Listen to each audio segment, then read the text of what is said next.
And the cement industry, Trade Minister lays price regulation LI before Parliament. Now, this is another issue that has raised a lot of concern and, should I say, consternation amongst various groups of people, you know, and we're going to find out from my guests what their thoughts are on this. Now, let me just read a couple of headlines on the cement issue, and then, we have, let me just go through a few headlines on ChannelOneNews.com, and it's just the headlines I'm reading to you to give you some context. So, cement prices must be determined by the market, not government, okay? The current cement LI will be amended. This is Aduma Kukisi, by the way, the Sotom MP. Current cement LI will be amended before approval. Again, Aduma Kukisi. We have cement price. Focus on competition law, not price regulation. This is a CUTS International to KT Hammond. Then we have cement manufacturers boycott meeting with KT Hammond over price regulation. We have LI on cement pricing is needless. Murtala Mohammed speaking. And we have LI on cement price regulation will enhance transparency, according to Professor Alex Dodu. Okay, so this whole cement issue that's ongoing. Naa Atswei, what do you have to say about it? Well, so you see, sadly, Ghanaians were welcomed into the second half of the year, July, as a month of increment. And by increment, it wasn't increment in minimum wage. It wasn't increment in salaries. It wasn't increment or a betterment of conditions of service for workers. It was actually increments in cement prices, increments in fuel prices, increments in water tariffs, increments in electricity tariffs, increment on every side. But I was thinking that after all the hardship that this current administration has put us through, due to mismanagement, recklessness, and insensitivity, in the second half of the year, the government would give us some respite. But they think that, well, Ghanaians, you don't deserve any respite at all. What you deserve is long suffering to painstakingly endure increment of tariffs on every side until you promote the vice president to president. It is just there and then before you'd have some respite. I'm shocked, not even only about cement prices. And I keep saying, the calipo that brought this MPP people to power, even calipo, then was 1 cedi 50 pesos worth. Now calipo is selling at 5 Ghana cedis, the same commodity that brought them to power. They haven't been able to even maintain the price of that. And so for me, I am not even sure if they can do this to calipo, then what is cement? But let us backtrack a bit and visit your own channel, your platform, ChannelOne on X. You report that cement prices went up by some 7 cedis between, 2009 to 2016, just about 7 cedis. Around that time when former President John Dramani Mahama was leaving office, the NPP claimed that the price of cement at 16 cedis or even 20 cedis was insensitivity, was recklessness, and assumed that that current price of cement meant that the economy was managed by boys without economic muscle to handle the economy. And Ghanaians bought into the joke of a supposed solid team, that was made up of economic messiahs, economic Maguires, and economic Ronaldos who could salvage the situation. But here we are today. The solid team has emerged to be very fragile, has emerged to be almost non-existent, and that is why we find ourselves where we are. Cement prices up above the roof. But let's ask the basic question, my brother. The current price of cement, is it due to a lack or the absence of legislation, or it is as a result of a city that has broken jail, waiting for the construction of the large general hospital to be admitted into ICU? I think the latter is the case. It is not even a matter of legislation. And so to say that there is an airline in parliament, we are going to legislate and what have you, what it amounts to is just lifting your hands and picking low-hanging fruit, as simple as that. I thought they held all the lectures. I saw on campaign platforms then, when then candidate Akufo-Addo could hold KK and say that this is the price of KK, then at 1 Ghana cedi was too expensive. Today, 5 Ghana cedi is affordable. We hear. We don't know as a people the difference between affordability and something that is expensive. In the wisdom of the supposed better managers of the economy, 16 cedis price of cement as compared to 105, the 105 is better, and so we should confer of them order of the voter. They have done a good job. We also hear that one where you can stand up and demonstrate again the price of milk then at 3 cedis, when a tin of milk today is selling at 8 Ghana cedis, and we say that you are better managers of the economy, then of course Ghanaians would rather give the economy to boys who will do better than men who are non-existent, men who are fragile, men who will make a joke out of our current situation. You see, the issue about the airline, for me, what is even more worrying is the posture of the trade minister to assume that, well, I can't be bothered about the manufacturers. We have also heard reports that the minister did not even run the LI by the Trade and Industry Committee in Parliament. And so you sit and you think that you can conjure an LI and find a way and place it in the House, and that is the way to regulate cement prices. That is not progressive. That is retrogressive. And I'll tell you why. You know why? The antecedent effect of what this LI will do is that it will actually create a certain black market. What will happen is that the factors of production still remains. And so the prices as we have it now would not reduce significantly. Here is what dealers of cement will be tempted to do.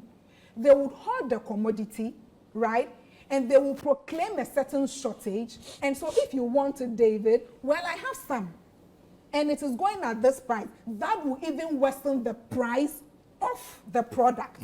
And so wisdom is calling, but people simply don't want to listen. The fact that once you want to use price control, you know, to keep cement prices at a certain range, you are creating the opportunity for people to rather exploit the system the more. I don't know whether the framers of the LI have not thought about that.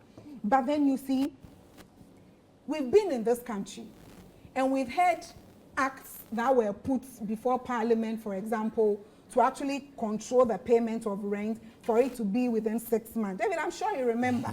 We've seen in this country an attempt to say that don't price your goods in dollars. Yeah. But you see billboards around pricing apartments housing in dollars. Yeah.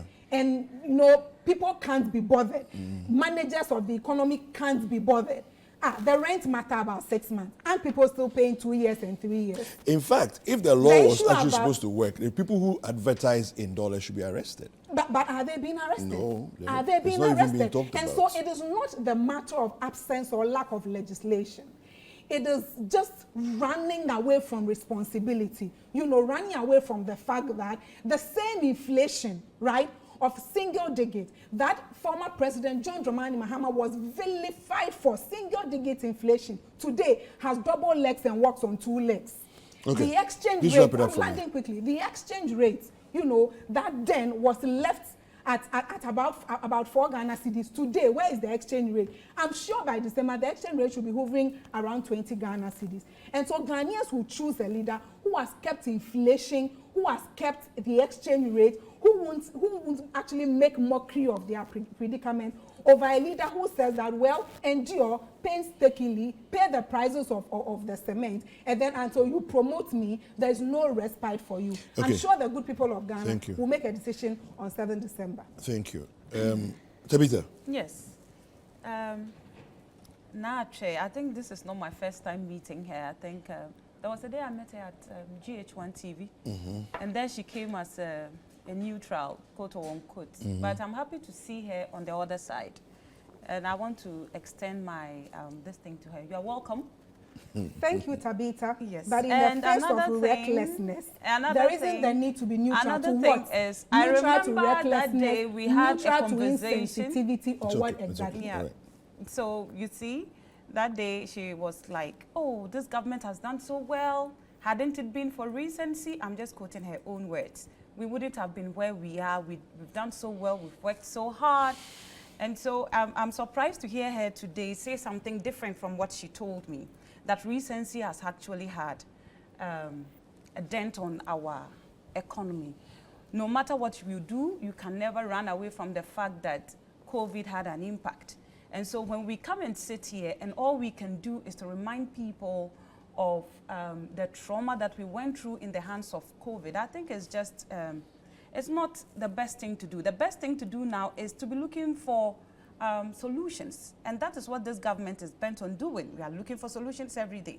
Now, in her first submission, she made mention that the ticket of JDM and that of Madam Nana is the best ticket and all those things. And I was filled with a whole lot of, I was like, wow, what ticket is that? What ticket are you talking about? What are you trying to push down the throats of Ghanaians? Don't we know who Madam Nana was when she was the education minister? When she was there, she ensured that teachers taught for 3 good years without them being paid a dime, which is a fact. They never paid them. Under her watch, they cancelled allowances. Under her watch, students couldn't even get a chalk. Under her watch, students were asked to go home because they couldn't pay school fees. Under her watch, they were trying to institute payment of utility bills at the secondary schools by parents. Under her watch, thousands of students were made to go home because they couldn't pay to take WAEC exams. Now, in the face of all these difficulties, in the face of whatever inflation you are talking about, government is still keeping students in school. Government ensured that when there was COVID and teachers and other workers were at home, for more than 6 good months, government was paying them their full salaries. Where were they getting those monies? You think those pronouncements that the president made during one of his, fellow Ghanaians, he was saying it on a lighter note when he said, and let me paraphrase him, that we know how to bring the economy back to life. But one thing we don't know is how to bring dead people back to life. And so they ensured that at that time, all that they could do to keep Ghanaians comfortable, they did it. The electricity was there. Water was running. Systems, institutions were running. Salaries were paid. But that's what government is in place yes, to do. that is what they are supposed to do, and we did it. So if you are doing your job. I'm happy you are saying that we did our job, even in the face of difficulties. In the face of difficulties. No, but you sound like you are patting yourselves on the back because you did a job. Yes, we did what we are supposed to do. Some were supposed to do, but they didn't do. Okay. They didn't have any global challenge, but they couldn't pay salaries for 3 good years. Okay. They robbed the people of their monies. And so if even in the face of, you see, that's the difference we are trying to make here. A leader who continues to do what he's expected to do, even in the face of difficulties. Okay. That is why my man said that. When he comes, he's going to institute what they call bold solutions. Because that is what we are supposed to do right now in Ghana. Then she made mention that Ashanti region, they didn't do anything for Ashanti region. Are you sure you've done your research so well? Or is it that you are so myopic, excuse me for lack of a better word, is it that you didn't really pay attention, or you just want to come here and cause a storm in a teacup? What research have you done concerning developments in Ashanti region that you didn't get? Because I just Googled and I had a whole lot where they indicated that so far over 1,180 kilometers of roads were constructed as a 2022 report that I have here. I don't know whether they've added or not. And out of this, we have 421 kilometers being feeder roads, 495 kilometers being urban roads, 264 kilometers being highway roads. Then you come to major hospitals, not cheap compounds, please. We are talking about major hospitals, 32 of them. And they had 16 from the Agenda 111 projects. And you are sitting here telling Ghanaians that they didn't do anything for Ashanti region. What have you been reading? Where have you been doing your research? Just recently, we saw the international airport that was commissioned. Or you are not in Ghana. You see, that is the disease of being a politician. You become so blind to a whole lot of things. How can you boldly sit on a national television and say they've done nothing for Ashanti region? These things that I mentioned, are you saying they are nothing? And I will quote your own word, recency. This has been our problem as a party this time round. Recency is our problem, and I will re-hashtag your word, because that is the truth. Even JDM mounted the podium of Harvard and told them how devastating COVID has been. But then we come back home and we play the ostrich. Really? Are we playing with the lives of Ghanaians? Please comment on the cement and let's make Now with the cement, I must be honest that in this country, we have a problem when it comes to price control. We need to face this thing head on and to solve it accordingly. I will prefer that some issues in Ghana, we should do them without attaching party colors to it. Because if I go to buy cement today, they won't ask me, are you MPP or NDC? They are going to sell it to me as a Ghanaian. And the price that I'm supposed to pay, I have to pay. So if there has been concerns, and the sector minister sits with the people that are in charge, and they seem, so far from what I'm gathering, not to reason with the minister. Because I heard he had a planned meeting with them, which some they boycotted, some they honored, and all that.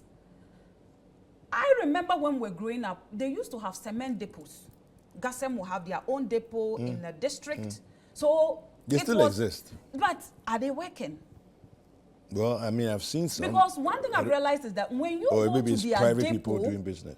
Yeah, the private people have taken all those places. So now even the depots are no longer functioning. So, excuse me to say, the middlemen are our problem. Really? Yes, that is what I think. Because, you see, I know for a fact that Unilever, all their products, most of the times is the same amount that you buy from any shop around you. Like the Mel, the Milo and stuff. But with this one, because they are the people who do the distribution, they make sure that they bring it from the factory to the shops of the sellers, they are able to control the prices. But with this one, it's not the same thing. We have problems. And so if the minister is saying that, let's find a way to solve this problem so that we don't have so much hikes in this sector, then some people are not in agreement. Meanwhile, it is within his power to carry out exactly what he's doing. Okay. And so he should be seen to do something. We don't put leaders there to occupy positions, as I said earlier. We put them there to solve problems. And this is one of the things, or one of the ways he can solve this problem. Okay. What if I said to you that I believe that the problem with the cement is actually a foreign exchange problem? Okay. Based on one simple analysis that I am looking at. If you look at 2009, the price of cement was 9 cedis. The dollar rate at the time was about 1.2, which brings us to about 7.5-ish, somewhere there. Dollar, right. So if you do the calculations, it will be about $7.5 in 2009 for a bag of cement. Do the same calculation where a bag of cement is, let's say, 108 Ghana cedis, right? And then look at the $15.2 cedis per dollar. You do that calculation, you're also getting about 7.5, 7.2, 7.5. So really, the actual dollar rate for the bag of cement hasn't changed from 2009 till today. It's the cedis that has changed. Do you understand? So that's, for me, just on that basis alone, if you say you're going to do price control, what you're doing is that you're going to hold the price of cement here. But the dollar, if you don't control it and it's going here, you're going to create a black market. Okay. Now with the dollar issue, you know, I think as a country we will need to arrive at a point where we may, I don't know, I'm saying this, I don't know what that may imply though, but I think a time will come that we may have to ditch the city. The city. Yeah. Because I like the idea. you know, the city is battling a lot of forces. It is not strong enough. You know. Yeah, but isn't it because, you know, instead of moving from, because when it comes to deflation, when it comes to whatever, it doesn't matter who is in power. We will always suffer this. The city will always suffer some levels of depreciation, even though there are some political parties who come and are able to manage the inflation better than others, which so far, when you look at our party and you look at the statistics, you realize that so far we've been battling so well when it comes to CD inflation, when like the dollar and CD, whatever. But you see, the forces that are against the CD are, at times I feel sad for the CD. And so maybe at a point we'll have to ditch it and go. I think His Excellency, former President Kufuor wanted all, what do they call it, West African countries to come together to have a common currency so that we can fight some of these things. Because, anyway. So, I don't know even what to say because the forces, as I said, are so much. All right. But you see, one thing we need to pay attention to is that I can see some respite coming in the future because the finance ministry, I think recently told us that they will be having some monies coming in, and so some respite will come. We are expecting that respite to come quickly because the whole issue of the CD and dollar rates, it's crazy. And let me not get ahead of myself. I always say that I'm a science-biased person, so at times when it comes to this CD dollar conversation, it becomes a little bit of a challenge. But then I think they are doing something about it. All right, okay. You want to comment? Just a minute. Okay. So Tabitha just says that the CD would suffer no matter who is in power. Is that the case? That's what she said. In this country, that it is the reason Dr. Baumia was brought. And when he is brought, the city would not suffer. She tried to mention projects in the Ashanti region and says kilometers of road. Maybe she should be mentioning them. And did she say that we have robbed people of their monies? Who has robbed more people than haircutters and bondholders who can't account for their bonds? Who is into robbery here? Did she just mention robbery? Okay. When we are seated in one robbery. and we haven't actually come out. Yeah. But by the way, I'll mention the project. I didn't mention robbery. Go and play the tape. He says we've robbed people of their monies on the Professor Nana Jane matter. Go and listen to what you just said. Go and listen. Okay. Now let me mention need to the wrap it up project for me. in 1 minute. Okay. She said kilometers of road. She says markets. I'll give you very fine details. One, the phase 1 of the KJTR market, unprecedented. 2, the Tafo market, Aswansi market, Atonso market, the Sewa hospital, Afari military hospital, Formina hospital. Let me even come to community day schools. The Greek Nzima community day school, Banka community day school. See, it is countless. I will not sit here and mention roads. I will not mention and say markets. I'll give you the fine details all because right. the NDC is a party of results, not of rhetorics and lectures. Okay.